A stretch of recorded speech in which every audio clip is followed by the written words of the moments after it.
Assalamualaikum warahmatullahi wabarakatuh. Halo semuanya, balik lagi sama aku Ajeng Febriani Putri. Oke, pada video kali ini aku bakal ngejelasin tentang network fundamental. Network fundamental di sini itu ngejelasin tentang pengertian komputer.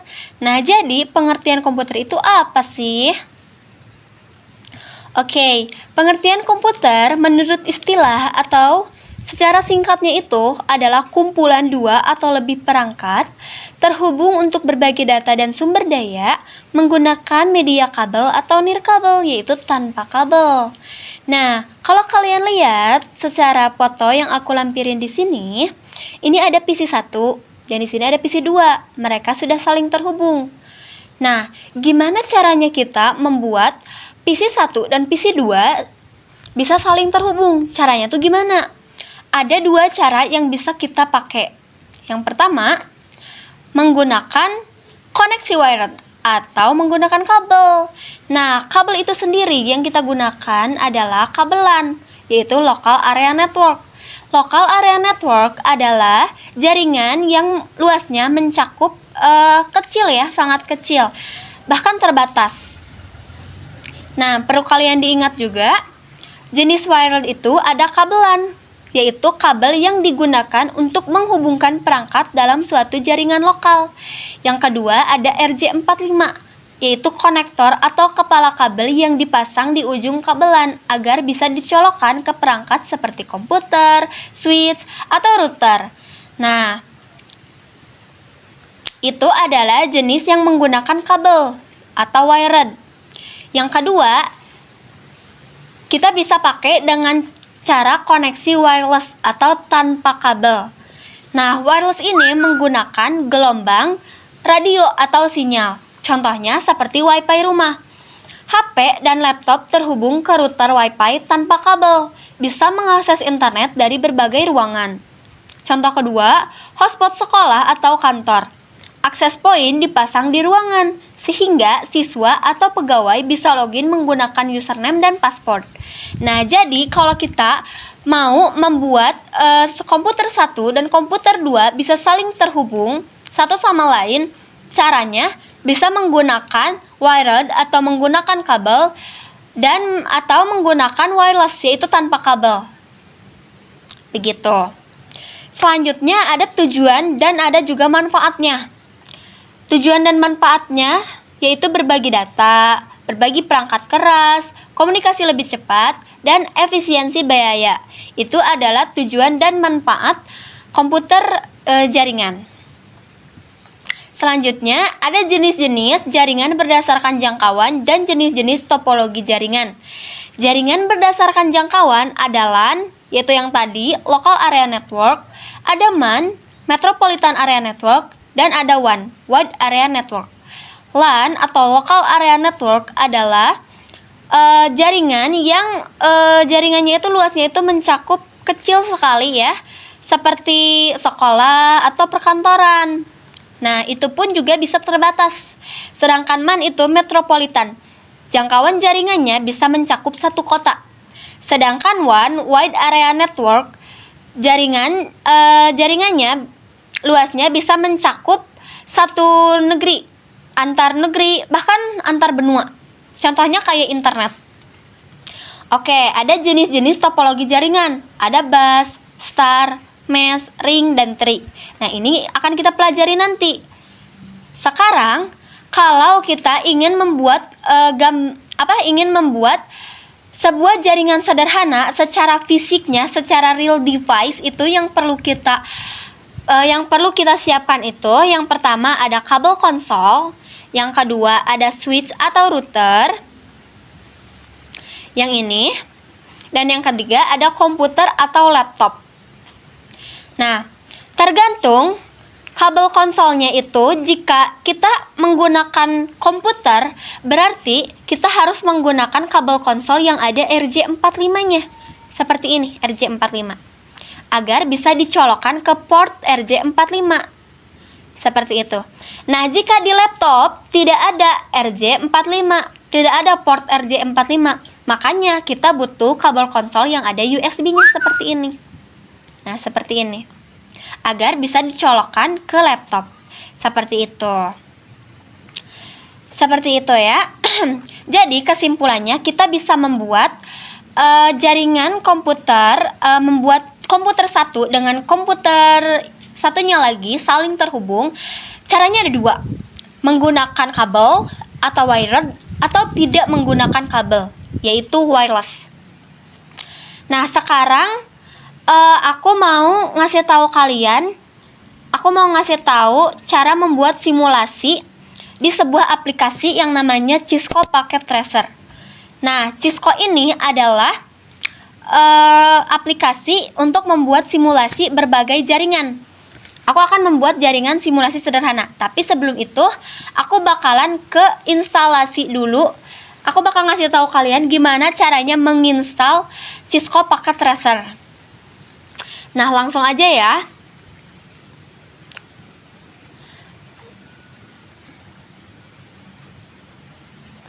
Langsung aja di sini kita ke Chrome. Lalu kita klik Cisco Packet Tracer seperti ini. Lalu kita pilih yang ini. Kita klik. Di sini ada link, kita klik lagi.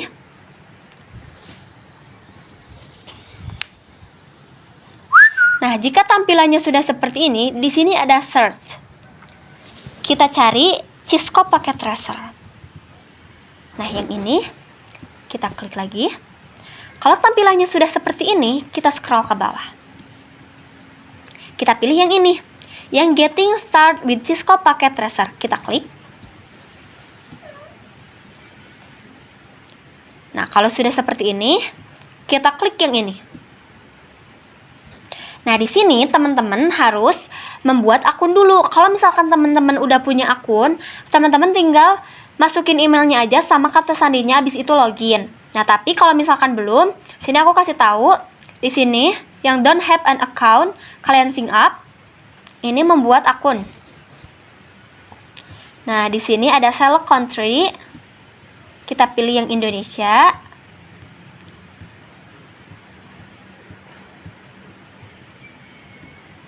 Kita pilih yang Indonesia.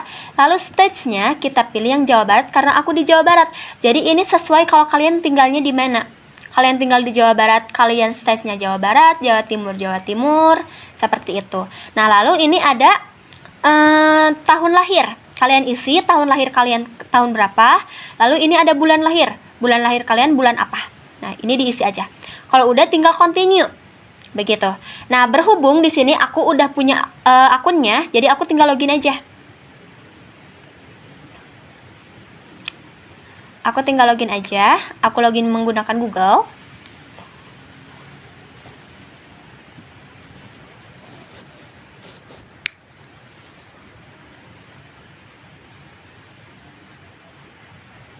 Nah, kalau misalkan udah kalau misalkan udah login, di sini akan ada nama akun kalian.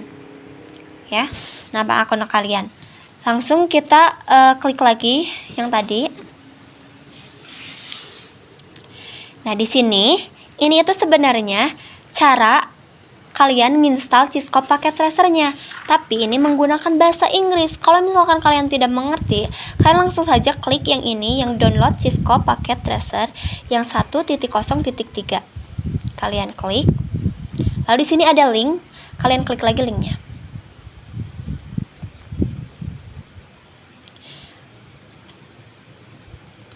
Nah, nanti kalian akan diarahkan ke halaman yang seperti ini. Kita scroll ke bawah. Nah, di sini kita install sesuai sesuai laptop kalian. Kalau misalkan laptop kalian Mac OS, kalian installnya yang Mac OS. Kalau Ubuntu ya Ubuntu, kalau Windows ya Windows. Karena di sini kebetulan laptop aku pakainya Windows, jadi aku installnya yang Windows. Begitu. Nah, di sini itu ada maaf, ini kehalang kamera. Di sini itu ada ini ya, icon mendownloadnya. Kalau sudah, kalian tinggal install aja. Kalian tinggal sampai instalannya selesai, kalian tunggu. Kalau udah, tinggal kalian install aja kayak aplikasi biasanya. Nah, karena berhubung di sini aku udah punya Cisco-nya, jadi yang ini mau aku jeda aja. Tapi ini kehalang kamera. Nggak apa-apa. Nah, di sini aku udah punya Cisco-nya. Ketika kalian masuk pertama kali, kalian akan disuruh membuat akun. Kalian tinggal buat aja akunnya. Tapi kalau misalkan kalian gak mau ribet, kalian jangan menggunakan internet. Di sini aku matiin dulu internetnya. Lalu kita pergi ke Cisco-nya. Nah, tampilan Cisco-nya itu seperti ini, teman-teman. Di sini aku mau kenalin dulu beberapa fitur di Cisco-nya. Di sini ada network device, terdiri dari router, switch, hubs, dan lain sebagainya. Nah, lalu di sini ada end device, ada home, smart city, industrial, power grid. Lalu di sini ada PC, laptop, server, printer, dan lain sebagainya, teman-teman. Nah, lalu di sini ada components, ada connection juga. Ini berbagai kabel. Ada kabel automatical, ini kabel otomatis. Ada kabel konsol, strike, crossover, fiber, PON, koaksial, serial, dan lain sebagainya. Nah, begitu ya teman-teman. Nah, sekarang di sini ada logical sama ada physical. Bedanya apa? Bedanya, kalau misalkan logical, kalau misalkan physical, ini ada home city. Kita klik, lalu kita klik ini, lalu kita klik yang ini, teman-teman. Yang main wiring close. Nah, di sini itu, jadi ini tuh sama kayak Cisco, kayak logical, cara membuat simulasi jaringan, simulasi membuat jaringan. Tapi bedanya di physical itu si item-itemnya tuh atau device-device-nya itu lebih detail, lebih bentukannya itu lebih seperti mirip seperti aslinya begitu. Contohnya di sini aku di logical, aku mau taruh satu router. Aku mau taruh satu router yang ini. Nah, lalu aku taruh satu switch, lalu satu PC.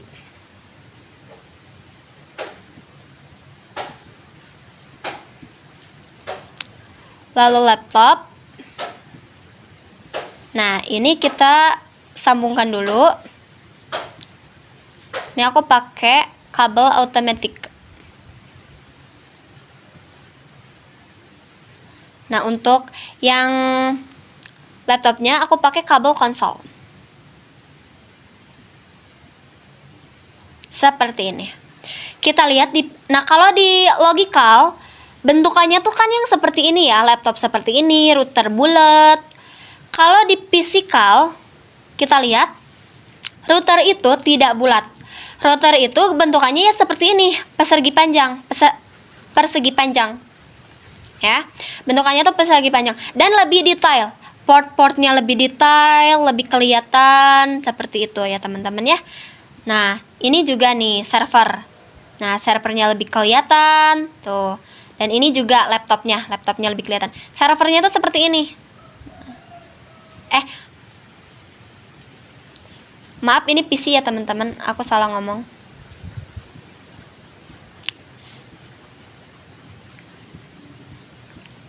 Nah, ini itu nah jadi itu ya bedanya physical sama logical.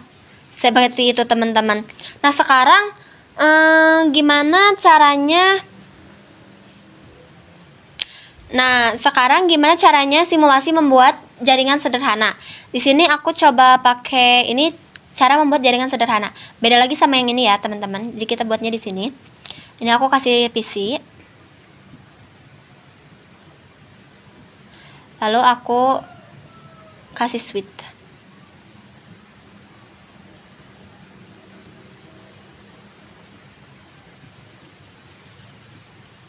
Ini kita hubungkan dulu dengan kabel automatic.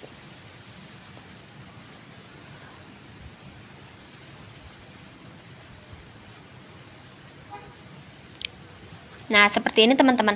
Nah, kalau teman-teman udah ngelihat seperti ini, Teman-teman ngiranya ini sudah saling terhubung apa belum? Jawabannya belum ya. Kenapa? Karena masing-masing komputernya tidak memiliki alamat atau tidak memiliki IP address. Logikanya seperti ini. Jika teman-teman ingin mengirim paket kepada teman kalian, kalian butuh alamatnya apa tidak? Pastinya butuh ya, karena kalau tidak memiliki alamatnya, kalian tidak akan bisa mengirimkan paket tersebut kepada teman kalian. Kurirnya pun akan kebingungan jika tidak diberikan alamatnya. Otomatis paketnya itu tidak akan sampai di teman kalian. Makanya kalian butuh alamat teman kalian supaya paketnya itu sampai tepat sama teman kalian. Gitu ya. Nah, di dalam jaringan, alamat itu disebut IP address.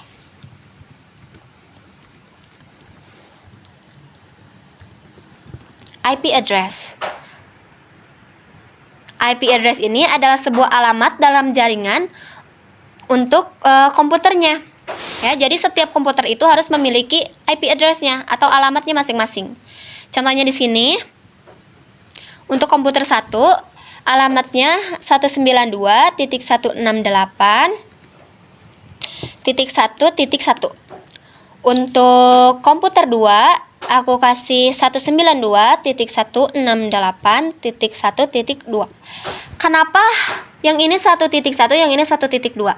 Karena alamat itu tidak akan sama ya. Komputer kan ini komputer 1, ini komputer 2, otomatis alamat kedua komputer ini juga berbeda, tidak akan sama ya teman-teman. Sekarang kita masukkan alamat ini ke dalam komputernya. Bagaimana caranya? Kita klik komputernya, kita klik desktop, kita pergi ke IP configuration. Nah, di sini ada IP address. Kita masukin yang alamat ini ya, IP address-nya 192.168.1.1. Kalau IP address-nya benar, ketika kita klik subnet mask-nya, ini akan otomatis muncul 255.255.255.0 itu adalah subnet mask-nya. Nah, ini adalah alamat PC 1. Begitu ya teman-teman. Sekarang kita isiin alamat ke PC 2. Sama kayak tadi, pergi ke desktop, IP configuration, lalu kita berikan alamat yang ini. 192.168.1.2. Nah, kita klik, subnet mask-nya sudah otomatis muncul. Begitu. Nah, ini adalah alamat PC 2. Sekarang, bagaimana caranya kita mengetahui kalau mereka itu sudah saling terhubung? Nah, di Cisco ada icon yang gambarnya pesan seperti ini. Kita kasih pesan mereka. Nah, kita lihat di sini. Ini ada successful. Kalau successful berarti mereka sudah saling terhubung. Kalau di sininya failed berarti ya gagal, tidak terhubung. Mereka tidak saling terhubung. Karena di sininya successful berarti mereka sudah saling terhubung. Sekarang gimana sih caranya biar benar-benar kita tuh ngelihat kalau mereka tuh udah benar-benar saling terhubung? Kita bisa tes di ping, mereka tuh bisa saling ping ya. Caranya gimana? Kita klik komputernya, kita pergi ke compact prompt. Nah, di sini kita ketik ping, lalu kita masukin, karena ini kan di PC 1 kita masukin alamat PC 2. 192.168.1.2. Sekarang kita enter. Nah, ini ada reply. Ada TTL. Kalau misalkan seperti ini berarti PC 1 sudah terhubung kepada PC 2. Sudah terhubung. Kak, gimana sih kalau misalkan kita ngelihat ininya tuh nggak terhubung alias gagal? Nah, kita coba masukin alamat yang belum kita masukin pesan ya. Kita coba ping 192.168.1.3. Nah, untuk komputer 1.3 ini kan tidak ada. Nah, belum kita masukin pesan juga, komputernya saja tidak ada. Nah, ketika kita enter, di sini saja lama ya. Kalau ini kan langsung reply, langsung ada. Nah, kalau di sini tuh lama. Dan di bawahnya itu ada request timeout atau RTM. Nah, kalau RTM berarti ini tidak terhubung, ya. Antara PC1 dan PC1.3 ini tidak terhubung, akan RTM atau request timeout. Kalau misalkan terhubung, ini akan reply dan di sininya TTL. Ini terhubung baru. Sekarang kita coba di PC kedua. Kita masukin alamat yang PC1 192.168.1.1. Kita enter. Nah, di sini reply tuh, langsung ya, tidak lama. Nah, berarti ini sudah terhubung. PC1 ke PC2 sudah terhubung, PC2 ke PC1 sudah terhubung, berarti mereka sudah saling terhubung. Ya, tuh mereka sudah saling terhubung. Nah, sekarang kita lanjut lagi ke yang ini. Gimana caranya kita konfigurasi router dan laptop? Caranya kalian klik router. Di sini ada dua cara kalian konfigurasi. Ada config dan CLI. Config itu hanya ada di simulasi kayak Cisco seperti ini. Nah, kalian bisa konfigurasi di sini, ya. Kalian bisa konfigurasi di sini. Tapi kalau misalkan kita praktek secara langsung, secara real device-nya, config itu tidak ada. Makanya kita harus menggunakan CLI saja. Kalian tinggal konfigurasi di sini saja. Nah, kalian bisa konfigurasi di sini. Sama halnya dengan laptop juga ya. Seperti itu, teman-teman. Oke teman-teman, video kali ini cukup sampai di sini saja. Semoga videonya bermanfaat bagi kalian. Mohon maaf bila banyak kekurangan dan kesalahan. Saya akhiri. Wabillahi taufiq wal hidayah. Wassalamualaikum warahmatullahi wabarakatuh. Terima kasih.